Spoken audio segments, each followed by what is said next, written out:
এবার পেশাব করতে বইয়া আরেকবার আর দৈন্যা ক্ষেতের দৈন্যা এক মুঠ লই আইয়া পড়তেছে। আরেকবার দেখা কয় ও নাগেশ্বর হুজুরে না কইয়া গেল এটা চুরি করেন নাই কহ নাগেশ্বর হুজুর এই কথা কইছে আমরা গাছের দৈন্যা পাতা কত বেশি খা তারা ক্ষেতের দৈন্যা পাতা বিলে কত মানুষে খায় তোরা ক্ষেতের লাইলি দিয়ে কেউ অর্থ পারিনি তোর দৈন্যা খাতা ধরবো মানুষে ঠিক কিনা ক করছো কি রঙের ঘোড়া দৌড়াইতে আসো কি এর নামাজ পড়ো তুমি কি এর নামাজ পড়ো তুমি তুমি আরেক তারা ক্ষেতের দৈন্যা পাতা দিয়া কাঁচা মুসের ভর্তা বানা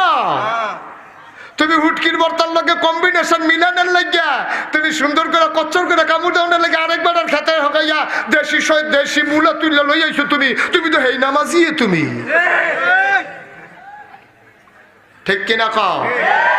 গোনাডি আপনার কাছে ছুটু মনে হইতে আছে না যে হুজুর আর গোনা বিচাইরা পাইছে না হুজুরে দৈন্যা পাতার মূলা লইয়া নি ওয়াজ করতেছে ভাই সাহেব কেয়ামতের ময়দানে নামাজের লাগিয়া আটকাইতা না রোজার লাগিয়া আটকাইতা না আটকাইবা এই দৈন্যা পাতাটির লাগিয়া ঠিক কিনা কও